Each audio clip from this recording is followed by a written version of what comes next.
Nakakamangha naman talaga dahil sa unang pagkakataon ngayong 2025 ay nagkaroon ng Christmas Decoration Contest ang Barangay Abuyon sa Narciso, Quezon. At ang mga nakilahok nga sumali sa paligsahan na ito ay mula sa iba't ibang sityo ng Barangay Abuyon. At isa na nga dito ang Sitio Malipagan na aming pinuntahan sa pagkakataon na ito. At talagang namangha naman ako sa isang ito sa pagkakadecoration sapagkat napakaganda, napakaaliwalas pagmasdan. Unang-una nagustuhan ko yung space at talaga namang napakaganda, mamamangha ka dun sa pagkakalagay nila ng mga ilaw. At ito nga, titingnan natin yung bawat corner na nilagyan nila ng Christmas decorations. Nakakatuwa naman talaga, napakasiglang pagmasdan at talagang mararamdaman mo yung effort ng pagkakagawa ng kanilang Christmas decorations.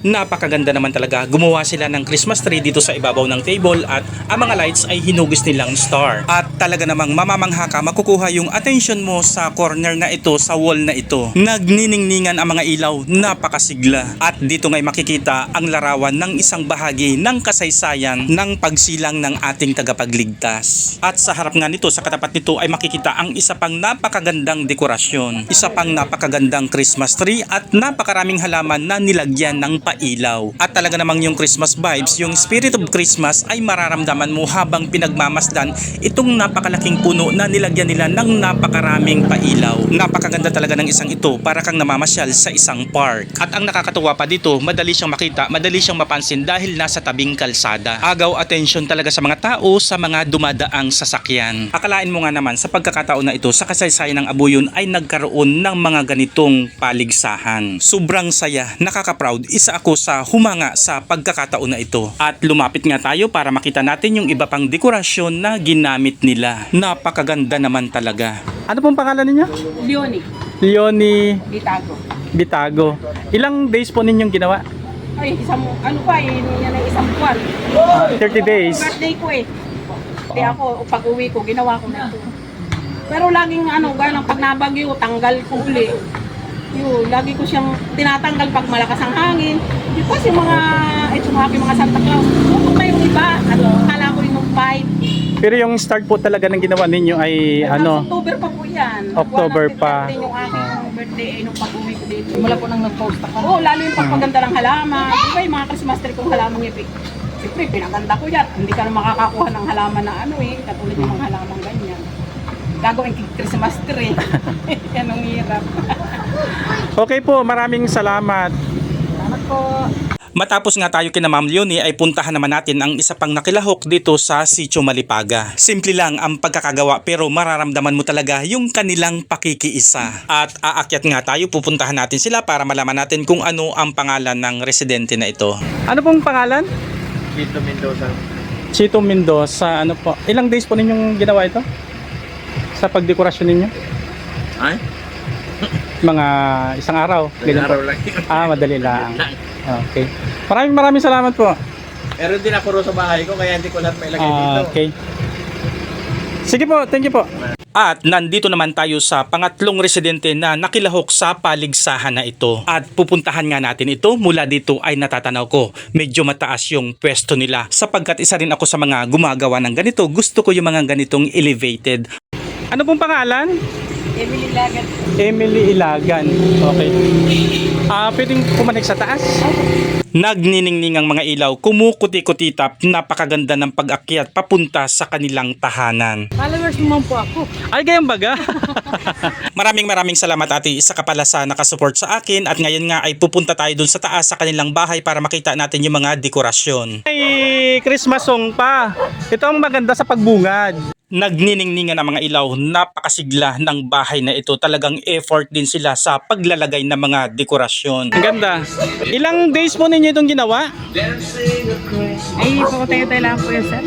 May mga 1 week ninyong ginawa? Naglamang po sinabi ni Carl. May nagagawad na pumasali po ako sa Okay. 1 week. 1 week, okay. Maraming salamat po. Salamat din po.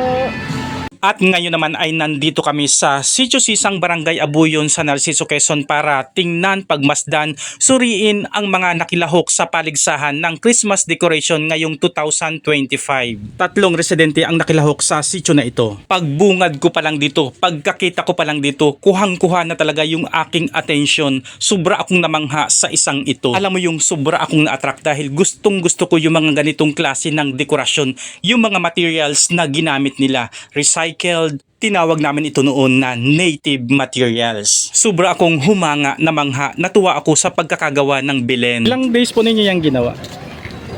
Yung preparation po ninyo, ilang days po ninyo ginawa? Mga 4 na araw lang. Mga 4 na araw. Yung iba ay ginastosan, yung iba naman po ay wala nang gastos, yung iba ano po? Yung mga damit lang yung mga retaso. Mga ritaso. Gumamit kayo ng mga recycled materials po? Naman mga Ay, damit lang yan. Okay. Mga ano lang yan, tinahi. Tinahi. Alin po ang tinahi? Yung mga mamamiri na yon, tinahi ko sila. Okay. Hindi mo ninyo binili. Hindi. Sariling gawa. Sariling gawa yan. Ay, galing. Mga tahi-tahi lang yan. Okay. Mga gulot. Ganyan yung mga inagawa ko dati. Ayun, ito pala yung Mama Mary, tapos yung Jesus Christ, 3 Kings. Ano, gawa laang ninyo. Ano pong pangalan? Lolita. Lolita Lubri. Lubrin. Sino pa mga kasama ninyo sa pag-prepare?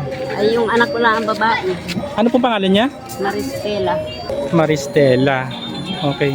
Maraming salamat po. Ito naman yung pangalawang residente na nakilahok dito sa Sitio Sisang at ito nga ay pupuntahan natin. Grabe talaga, hindi pa ako nakakarating mula dito sa kalayuan ay natatanaw ko na ang magagandang dekorasyon sa bawat corner ng kanilang bahay. Ginawa? Binili? Gawa lang ninyo yan. Okay. Mga recycle. Upa. Okay, ganda. Minot-not na unan. Papasok ako sa loob ha. Sa kalkula ninyo, mga ilang days ninyo yung ginawa? 3 weeks. Anong pangalan? Si Micaela Lumban. Micaela Lomban. Ikaw ang pangalan doon, naka-entry. Micaela Lomban. Okay, mga 3 weeks ninyong ginawa.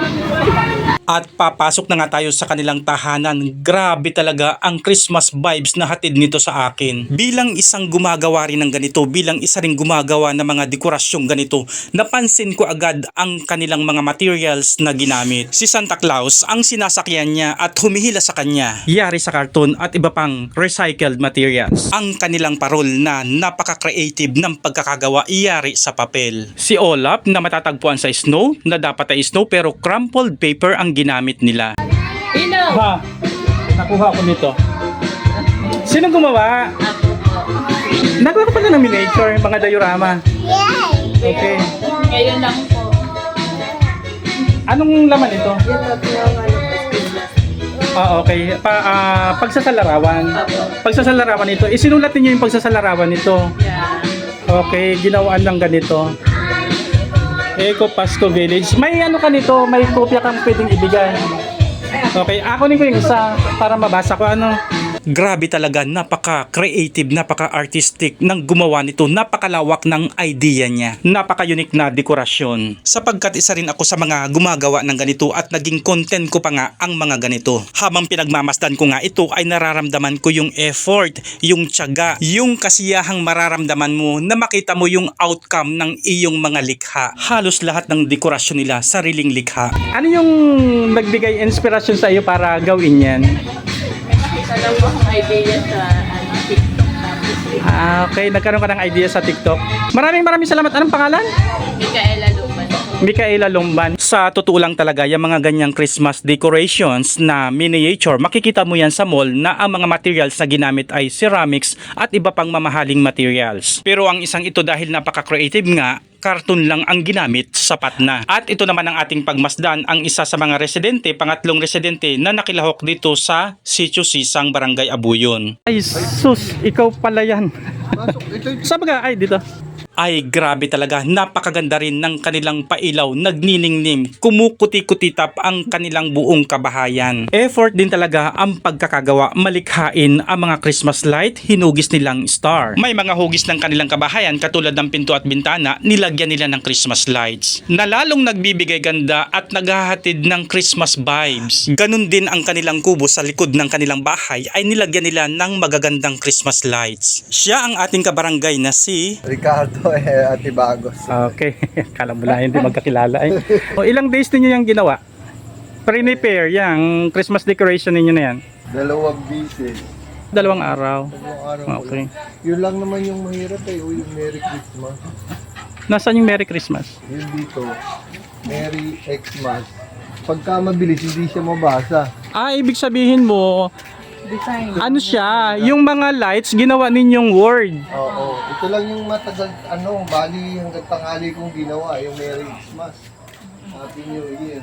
Okay, itong nasa harapan na ito, Merry Christmas. Oo, Merry Tapos Xmas. itong naandito, Happy New Year. Happy New Year. Sobrang ganda din ng naisip nila, ang galing ng naisip nila. Ang ginawa nila sa Christmas light ay ginawa nilang word na Merry Christmas and Happy New Year. Nandito nga kami sa sentro ng Barangay Abuyon sa Narciso, Quezon upang ipagpatuloy na saksihan, obserbahan, suriin ang mga Christmas decorations ng mga residenteng kasali sa kompetisyon na ito. 4 ang sumali sa kompetisyong ito dito sa sentro at 2 naman sa may subdivision. At dito nga sa sentro ay inuna na natin ang kay Ma'am Risa. Gaano mo katagal ginawa yung preparation nito?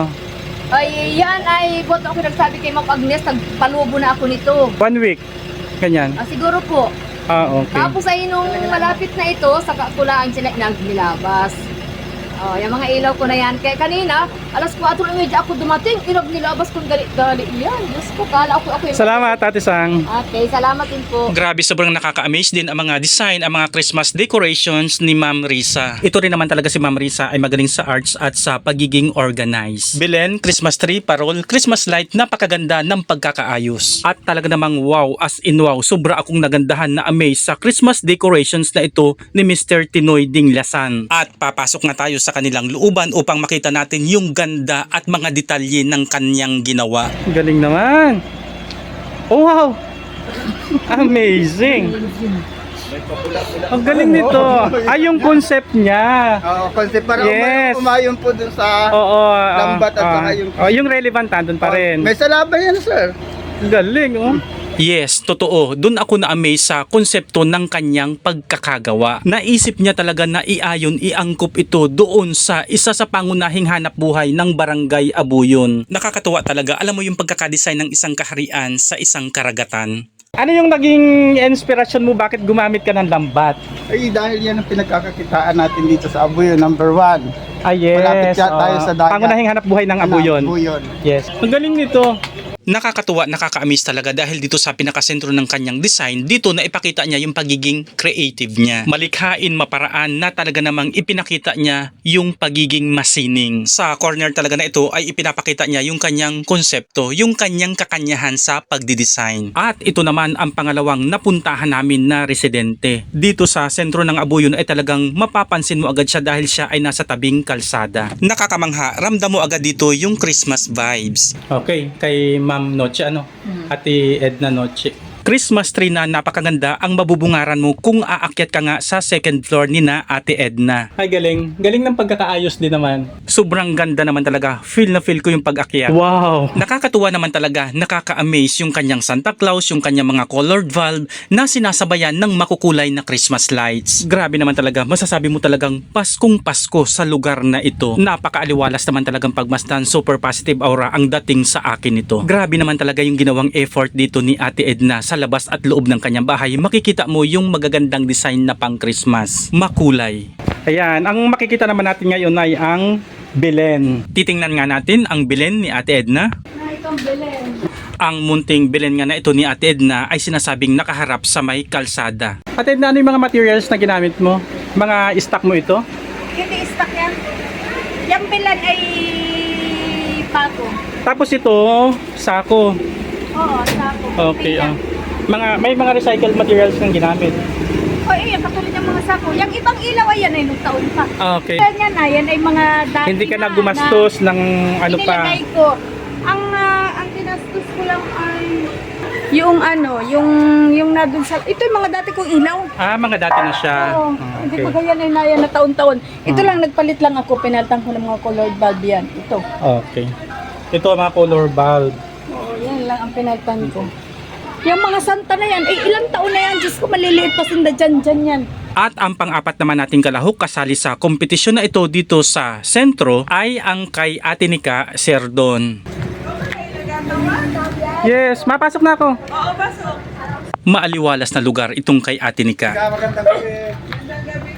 Napakaganda naman talaga dito sa looban ni Ate Nika. Effort din naman talaga si Ate Nika sa pagdidesign. Pukaw attention, agaw attention sa akin ang mga Christmas light na ito ni Ate Nika. At syempre, ang napakagandang Christmas tree, makulay at talagang kumukuti-kutitap, nagniningning. Ate Nika, ano yung mga ginamit mo na yon? Yung tinusok mo sa sa halaman na Christmas lights? Mga ano yan, mga solar. Bagong bili mo siya o nung nakaraang taon ba siya? Ay, yung tatlo yung bago. Sira pa yung ginawa kong Christmas tree. Okay, recycled. Yeah. Okay. Munti ko nang mapagkamalang binili mo. Ay, hindi natin yung aking binili. Namangha ako dun, akalain mo nga naman na sirang payong pala ang Christmas tree na ito ni Ate Nika. Isang magandang idea ito sa pagiging malikhain, gawin nyo din next year. Ate Nika, ilang days mo siyang Kanina ko lang yung ginawa. Christmas tree. Yes, kabilis. Yun lamang Ate Nika, maraming salamat.